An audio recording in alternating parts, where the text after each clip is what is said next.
जय मसीह की। मसीह में मेरे प्यारे भाई और बहनों, मैं आपका भाई सूरज हमेशा की तरह एक बार फिर से आप सभी को सत्य की खोज में स्वागत करता हूं। तो चलिए हम शुरू करते हैं हमारे आज के बाइबल अध्ययन।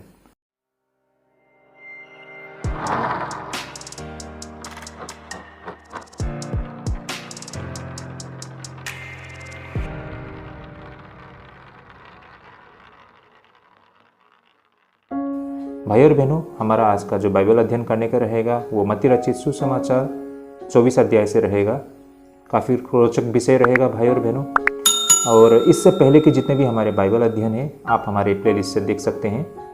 हम every chapter to chapter, verse to verse Bible अध्ययन करते हैं और हमारा पूरा कोशिश रहता है कि हम बिल्कुल सरल भाषा में आपके सामने बाइबल से संबंधित वो सत्य और तथ्य और रहस्य को आपके समक्ष लाए और बिल्कुल व्यवहारिक टीचिंग है ना, बिल्कुल प्रैक्टिकल टीचिंग आपके समक्ष लेके आए। यही हमारी कोशिश रहती है।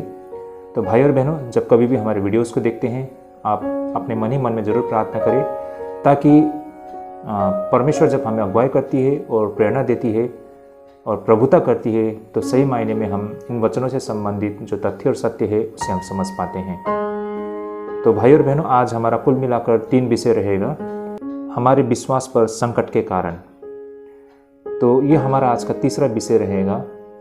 ये विषय क्यों इतना महत्वपूर्ण है? ये इसलिए है कि भाई और बहनों, हमने देखा है कि हम में से बहुत सारे लोग उनको लगता है कि हम अपने विश्वास से कभी भी पीछे नहीं हटेंगे या फिर परमेश्वर के मार्ग को हम कभी नहीं छोड़ेंगे और परमेश्वर को हम कभी धोखा नहीं देंगे और झूठे मसीह, झूठे भविष्यद्वक्ता, झूठे प्रचारक के फंदे में हम कभी नहीं आएंगे। लेकिन अनजाने में ही बहुत सारे लोग भले और ये जो झूठ को, सत्य और असत्य को फर्क कर नहीं पाते हैं और यही कारण जाने अनजाने में ऐसे झूठे मसीह और झूठे शिक्षक के चंगुल में आ जाते हैं और उनके विश्वास पर बहुत बड़ा प्रश्न चिन्ह लग जाता है। तो भाई और बहनों, इन सारे बातों को भी बाइबल के वचन के माध्यम से हम समझने के लिए कोशिश करते हैं। तो इस तरह भाई और बहनों, हमारा आज का 3 विषय रहेगा। तो चलिए भाई और बहनों, हम शुरू करते हैं। तो चलिए भाई और बहनों, आज के तीसरे विषय की ओर। तो हमारा आज का तीसरा विषय है हमारे विश्वास पर संकट के कारण।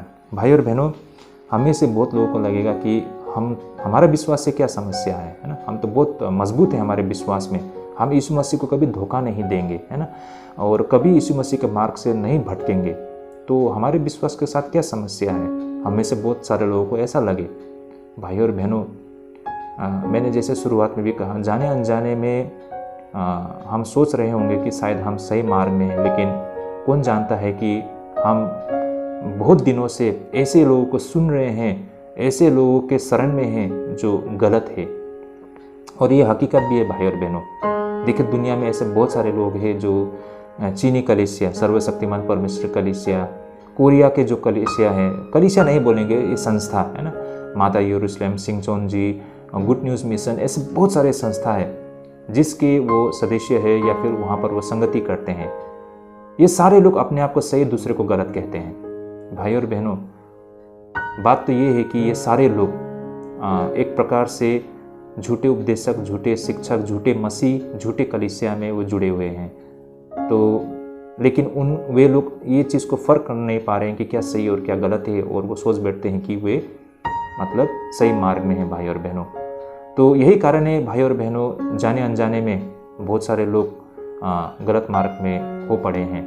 तो हमें होशियार रहना चाहिए। आज के अध्ययन से ये बातें हम समझने के लिए कोशिश करते हैं। तो हमारा विषय था हमारे विश्वास पर संकट के कारण। वो कौन सा कारण हो सकता है? आइए वचन के द्वारा इसे हम समझने के लिए कोशिश करते हैं।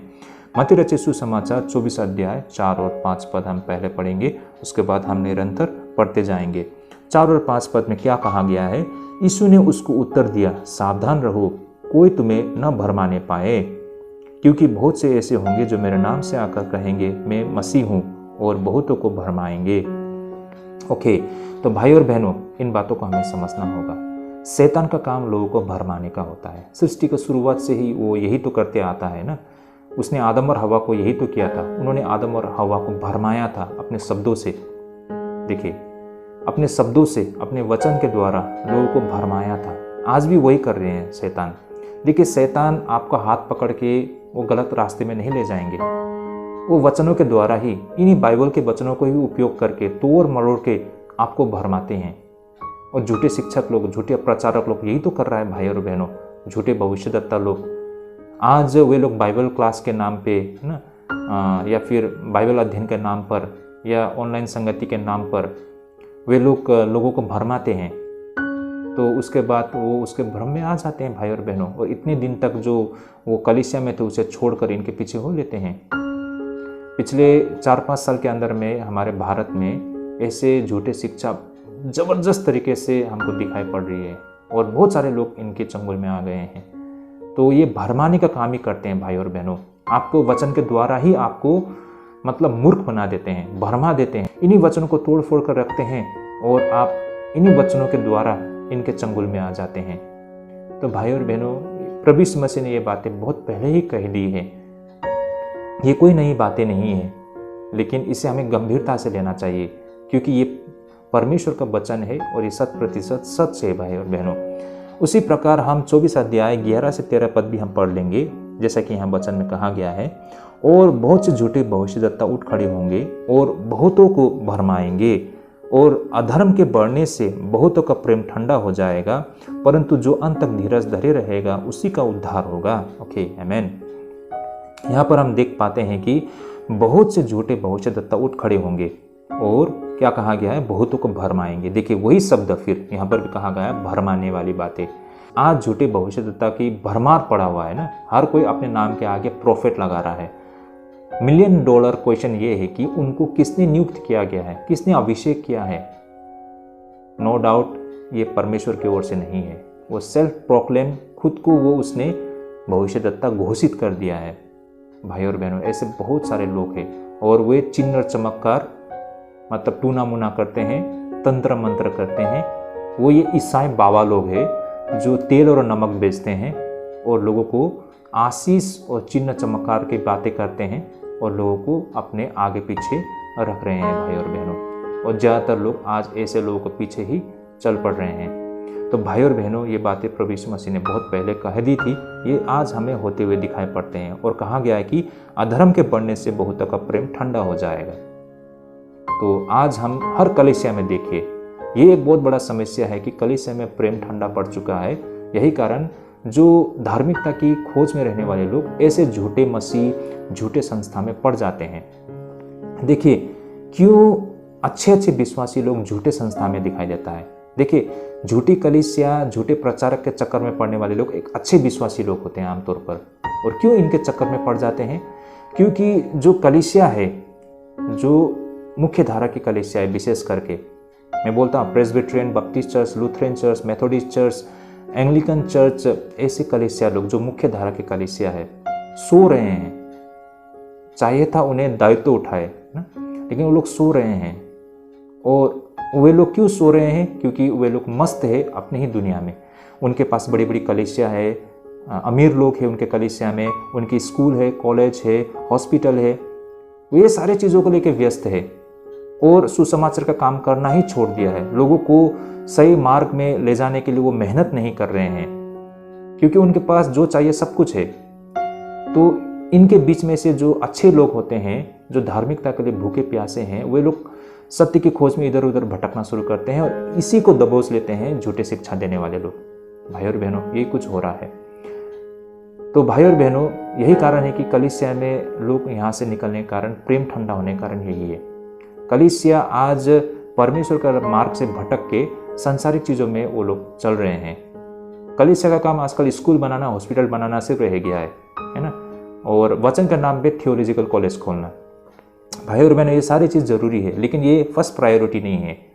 फर्स्ट प्रायोरिटी है सुसमाचार का प्रचार करना, है ना, जो विश्वास में आए लोगों को भरण पोषण करना, है ना। लेकिन ये नहीं हो रहा है। इन दोनों चीज़ को छोड़कर सिर्फ कलीसिया आज संस्था संगठन को बनाने में लगे हुए हैं, धन इकट्ठा करने में लगे हुए हैं। बहुत सारे करप्शन हो रहे हैं। हाल ही में आपने CNI के विश्व की कहानी सुनी होगी ना, ऐसे बहुत सारे हैं। उन्हीं के कलीसिया के बहुत सारे लोग ये बात बोल रहे हैं कि क्या कुछ हो रहा है यहाँ पर। और ये सिर्फ आपका Methodist church, Lutheran church, Presbyterian church की बातें नहीं है, जो मुख्य धारा के सारे कलीसिया में ये सब कुछ हो रहा है। और यही कारण लोग भटक रहे हैं। ठंडा पड़ गया है, प्रेम ठंडा पड़ गया है, लोग संसारिक हो गए हैं। लोग ना आज विश्वासी लोग मसीह में विश्वास करते हैं, वो कहते तो हैं, लेकिन वास्तव में वे लोग आज संसार की चीज़ों पर विश्वास करते हैं। बीमार पड़ते हैं, वो डॉक्टर्स के ऊपर में ज़्यादा विश्वास करते हैं परमेश्वर से ज़्यादा। मैं ये नहीं कह रहा हूँ कि डॉक्टर के पास नहीं जाना चाहिए, लेकिन जीवन देने वाला परमेश्वर है। डॉक्टर तो सिर्फ इलाज करेंगे, है ना। लोग अपने धन संपत्ति पर विश्वास करते हैं, लेकिन हमारा भविष्य परमेश्वर के हाथों में है। तो भाई और बहनों, पहले प्रायोरिटी हमें परमेश्वर को देना चाहिए, बाकी चीज़ तो सेकेंडरी है। लेकिन ये नहीं हो रहा है। परमेश्वर को लोगों ने सिर्फ चर्च तक में सीमित कर दिया है और वहाँ से निकल के लोग पूरा संसारिक हो गया है। तो विश्वासी और अन्य विश्वासी में कोई फर्क हमें दिखाई नहीं दे रहा है। ये बहुत बड़ी समस्या है, जिस वजह से आजकल इस समय प्रेम ठंडा पड़ गया है। ये बातें हमने यहाँ पर विशेष समझा है। और दूसरी बातें जैसे कि यहाँ पर हम देख पाते हैं कि परंतु जो अंत तक धीरज धरे रहेगा उसी का उद्धार होगा। लेकिन ऐसे हालत में भी, ऐसी स्थिति में भी जो कोई अंत तक प्रभु के प्रति वफादार रहता है उसी का उद्धार होता है। ये भी एक तथ्य और सत्य है भाई और बहनों। यही कारण दुनिया टस से मस हो जाए, प्रभु का वचन टलने वाला नहीं है। हमें अंत तक वफादार रहना है और यही हमारी भी कोशिश है। इस बाइबल अध्ययन के द्वारा हम यही कोशिश करते हैं कि लोगों को उनके विश्वास में बनाए रखें, है ना। और साथ ही हम और आगे वचन को देखते हैं 24 अध्याय 23 से लेकर 26 पद तक में, चैप्टर 24 वर्स 23 अप टू 26। आइए इसे भी हम पढ़ लेते हैं। उस समय यदि कोई तुमसे कहे कि देखो मसीह यहाँ है या वहाँ है, तो प्रतीति न करना, क्योंकि झूठे मसीह और झूठे भविष्यद्वक्ता उठ खड़े होंगे और बड़े चिन्ह और अद्भुत काम दिखाएंगे कि यदि हो सके तो चुने हुओं को भी भरमा दे। देखिए, चुने हुए लोग जो आज तक प्रभु के प्रति एकदम वफादार विश्वास हो गया था, ऐसे लोग भी भ्रम में आ जाएंगे, है ना। बड़े बड़े लोग, मजबूत में रहने वाले लोग, ऐसे लोग भी हिल जाएंगे, ऐसे झूठे भविष्यद्वक्ता झूठे मसीह के चक्कर में पड़ के, और उन्हें देखकर बाकी लोग भी उनके पीछे हो लेंगे। तो देखिए भाई और बहनों, बहुत सारे लोग, इसलिए बोला है ना प्रभु यीशु मसीह ने, many are called few are chosen. बुलाए तो बहुत ही, चुने हुए बहुत थोड़े हैं। क्योंकि बहुत सारे लोग संसारिक बातों में लगकर वो तबाह हो जाएंगे। कुछ लोग झूठे मसीह, झूठे प्रचारक लोग के चक्कर में पड़ के तबाह हो जाएंगे। तो भाई और बहनों, ये बातें मसीह ने बहुत पहले कह दिया है कि उस समय यदि कोई तुमसे कहे कि देखो मसीह यहाँ है या वहाँ है, तो प्रतीति न करना। लेकिन लोग कर रहे हैं ना। लोग बोल रहे हैं कि मसीह का आगमन हो चुका है, गुप्त रूप से यीशु मसीह का आगमन हो चुका है, चीन में हो चुका है, कोरिया में आ चुका है, वहाँ आ गया, वहाँ आ गया है, और लोग उसको सुन के उसके पीछे दौड़ रहे हैं। आप लोग क्यों इन बातों को भूल जाते हैं जो मसीह ने बहुत पहले ही आगाह किया है। मसीहा तो सीधे हम जैसे स्वर्ग उठाए गए थे उसी तरह वो सबके सामने प्रकट होता है ना। तो भाई और बहनों, इन बातों को हमें समझना पड़ेगा। देखो, मैंने पहले तुमसे ये सब कुछ कह दिया है, वचन में बोला गया है 24 अध्याय 25 पद में। देखो, मैंने पहले से तुमसे ये सब कुछ कह दिया है, इसलिए यदि वे तुमसे कहे देखो वो जंगल में है, तो बाहर निकल ना जाना, देखो वो कोठरों में है, तो प्रतीति न करना। तो देखिए भाई और बहनें, यीशु मसीह ने कितनी दबाव देकर ये बात को कहा है कि देखो मैंने पहले से तुमसे ये सब कुछ कह दिया है। देखिए, ये बात दबाव दे रहा है यीशु मसीह, इन बातों का दबाव दे रहा है कि ये बातें यीशु मसीह ने बहुत पहले ही कह दिया है कि हमें होशियार रहना चाहिए ना। तो लेकिन भाई और बहनों, हम देखते हुए समझते हुए भी हम लापरवाह करते हैं, उन झूठे मसीहों पर विश्वास कर लेते हैं, झूठे प्रचारक, झूठे उपदेशक, तो हम भटक जाते हैं। तो भाई और बहनों, अब हम हर कोई जो झूठे मसीह, झूठे प्रचारक, झूठे भविष्यद्वक्ताओं के पीछे चलते हैं, सारे लोग कहते हैं कि वो जिसकी सुनते हैं वो सच्चा है, बाकी गलत है। तो हर कोई अपने आप को से दूसरे को गलत कहते हैं। तो हम कैसे फर्क करें कि हम जिसके पीछे चल रहे हैं वो सच्चा है या झूठा है। भाई और बहनों, देखिए, यहाँ पर प्रभु यीशु मसीह आने वाले दिनों में जो खतरे हैं उसके विषय में बता रहे हैं। सबसे पहली बात तो जो कि आज का दिन हम कह सकते हैं कि वो आ चुका है। जो बातें प्रभु यीशु मसीह ने हजारों साल पहले कही थी कि एक ऐसा समय आएगा, सही मायने में वो समय आ चुका है। पहला तो हम इन बातों को इस तरह समझ सकते हैं कि झूठा शिक्षा देने वाले से खतरे के विषय में यहाँ पर बताया गया है। देखिए भाई और बहनों, यहाँ पर प्रभु यीशु मसीह सबसे पहले उन झूठे शिक्षा देने वालों के विषय में बता रहे हैं। जैसे कि एक झूठा अगुआ वो होता है जो यीशु मसीह के सत्य के बजाय अपने स्वयं के संस्करण का प्रचार किया करते हैं। देखिए भाई और बहनों, एकदम आसान प्रक्रिया ये है कि झूठे प्रचारक, झूठे मसीह, झूठे उपदेशक को कैसे पहचाने। वो यीशु मसीह के सत्य को बताने के बजाय खुद के संस्करण को लोगों के सामने रखते हैं, खुद की समझ को। बहुत लोग तो अपने किताब लिखते हैं और कहते हैं कि परमेश्वर का वचन है, और उसे यीशु मसीह के वचन के जगह में, है ना, यीशु मसीह के सत्य के बजाय वो खुद उन सारे बातों को आगे रखते हैं। लोगों को बड़ी चालाकी से बाइबल से या यीशु मसीह से वे लोग दूर करते हैं। वो बोलते हैं ये सारे वचन भी परमेश्वर का वचन है, इसे पढ़ा करो। बाइबल तो तुमने बहुत पढ़ लिया है, ये पुराना हो चुका है, आज प्रभु ने नया वचन बोला है, नई आज्ञा दिया है, इसे पढ़ो। बेशक जो धार्मिकता के लिए भूखे प्यासा है वो लालसा में है ना, तो उनको लगता है कि ये नया कुछ है, चलो इसे हम पढ़ते हैं। जब उसे पढ़ते हैं तो उनको लगता है कि सचमुच ये वचन में तो स्वयं परमेश्वर का वचन है ना, इन वचनों में हम जीवन दिखाई देता है। तब लोग धीरे धीरे उसको पढ़ना शुरू करते हैं, और वे धीरे धीरे इस तरीके से यीशु मसीह और यीशु मसीह के जो वचन है उसे गलत ठहराना भी मतलब कोशिश करते हैं, है ना। तो इस तरह से अननोइंगली आप धीरे धीरे धीरे उनके चंगुल में फंस जाते हैं, और इतने दिन तक जिस बाइबल को पढ़ के आए थे, जिस मसीह में आप विश्वास करके आए थे, उसे ही आप गलत मतलब समझना शुरू कर देते हो ना, उसे ही आप गलत ठहराना कोशिश करते हो। तो ये होता है भाई और बहनों। इसलिए याद रखिए, झूठे शिक्षा जो होते हैं यीशु मसीह के सत्य के बजाय वो खुद के संस्करण को आपके सामने रखने के लिए कोशिश करते हैं, अलग अलग किताब के द्वारा, अलग अलग विचारधारा के द्वारा ना। यीशु मसीह की विचारधारा से अलग विचारधारा को आपके सामने रखा जाता है, उससे होशियार रहिए भाई और बहनों।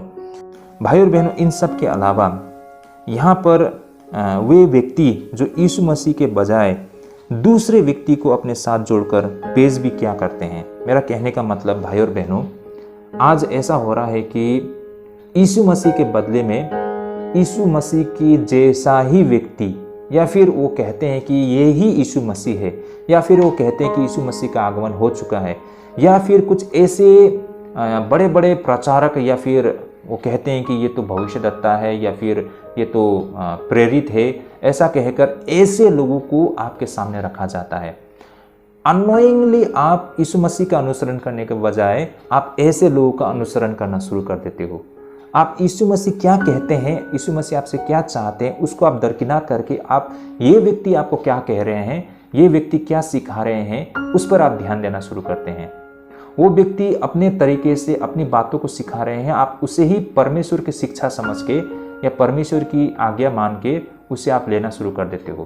तो धीरे धीरे यीशु मसीह की जगह में किसी और व्यक्ति को आप पूछना शुरू कर देते हो, चाहे एक भविष्यद्वक्ता के रूप में हो, या एक प्रचारक के रूप में हो, या एक मसीह के रूप में हो, है ना। आज तो बहुत सारे झूठे मसीह भी आ चुका है, वो क्लेम करते हैं, वो दावा करते हैं कि वो अंत के दिन के मसीह है, या फिर दूसरे यीशु मसीह के दूसरे आगमन है, और इसे सच मान के बहुत सारे लोग उनकी बातों को सुनते हैं, उनकी लिखी हुई किताब को पढ़ते हैं, उनके कहे हुए वचन को बाइबल बोलते हैं, उससे पढ़ना शुरू करते हैं, है ना।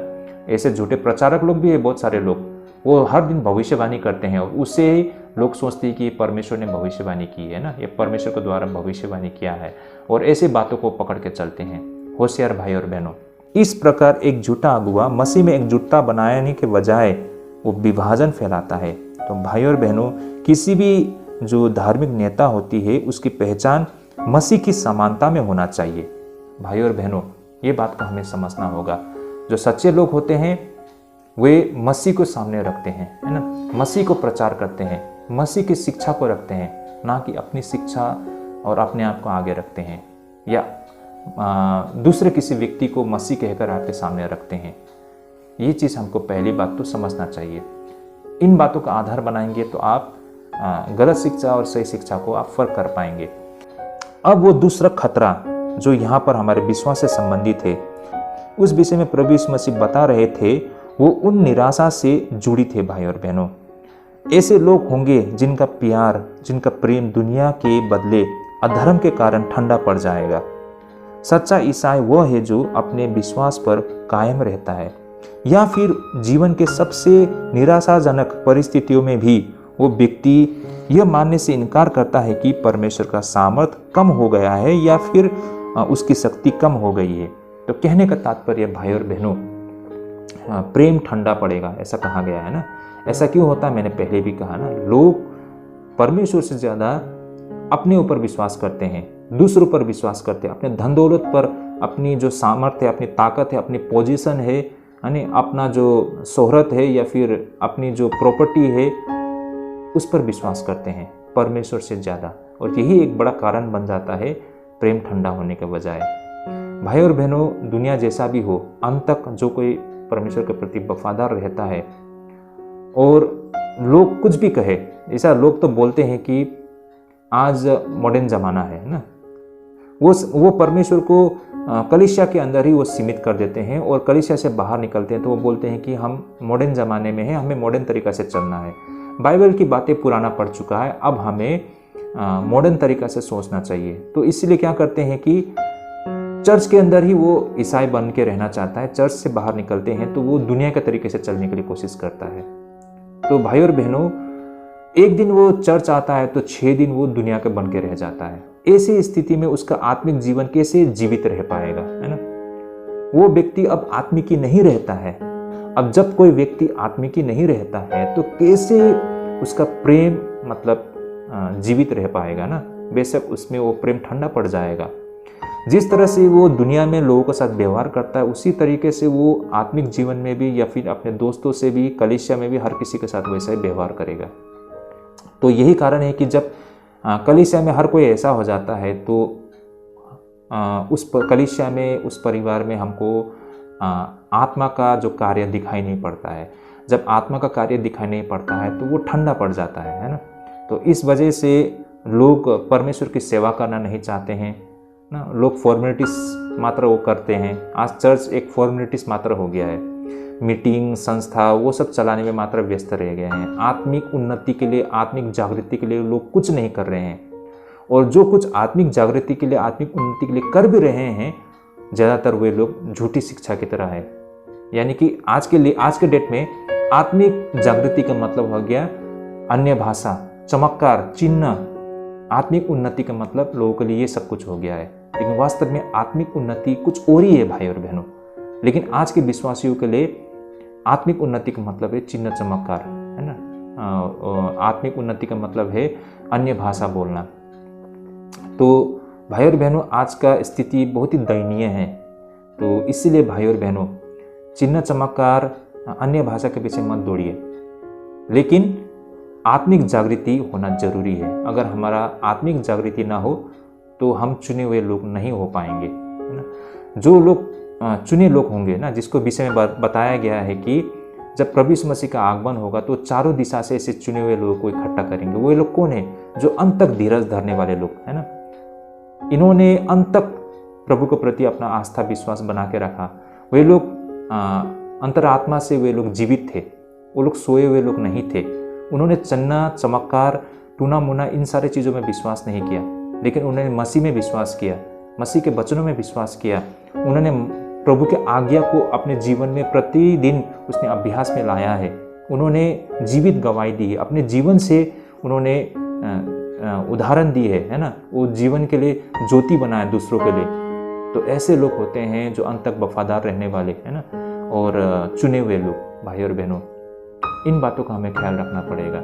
अगर इन सारे बातों को हम आधार बनाएंगे तो झूठे और सच्चे को हम फर्क कर पाएंगे, है ना? तो ये सब चीज़ हमने आज के अध्ययन से सीखा है। होपफुली हम आशा करते हैं कि इन सारे अध्ययन के द्वारा हमारे विश्वास पर जो संकट आज आ पड़ा है, इससे हम छुटकारा पा सकेंगे, है ना? या फिर इससे हम फर्क कर पाएंगे कि आज हम किसके बीच में हैं, ना? किन लोगों के साथ हम संगति कर रहे हैं। तो ये था हमारा आज का बाइबल अध्ययन। होपफुली आज के अध्ययन के द्वारा हम सबके आत्मिक जीवन के लिए काफ़ी लाभदायक पहुंचा है, मैं विश्वास करता हूं। तो आज के लिए हम यहीं पे स्थगित करते हैं। तो अंत में मैं यही कहना चाहता हूं कि एक झूठा अगुआ वो होता है जो यीशु मसीह के सत्य के बजाय अपने स्वयं के संस्करण का प्रचार किया करता है, या फिर वो व्यक्ति जो यीशु मसीह के बजाय किसी दूसरे व्यक्ति को अपने साथ जोड़कर पेश किया करता है। ये एक हमारा एक आधार होना चाहिए सच्ची और झूठ को अंतर करने के लिए। इन्हीं बातों को आधार बनाते हुए भाई और बहनों, हम भले और बुरे को फर्क कर पाएंगे। तो मैं आशा करता हूँ आज के बाइबल अध्ययन के द्वारा हमारे आत्मिक जीवन के लिए ढेरों आशीष पहुँची है। तो आज के लिए हम यहीं पर स्थगित करते हैं। अगले दफ़े हम ज़रूर जुड़ेंगे मैं आप सभी से अनुरोध करता हूँ, अगर आपको ये अध्ययन सही लगा है, आपको लगता है कि ये इससे आपकी आत्मिक उन्नति होती है, तो इन अध्ययन को अपने दोस्त, रिलेटिव, फ्रेंड्स सभी के साथ शेयर करें ताकि उन तक भी ये सत्य पहुँच पाए। तो अगले दफ़े मिलते हैं। प्रभु आप सबको आशीष करे, प्रभु आप सभी को अगुवाई करे। जय मसीह की।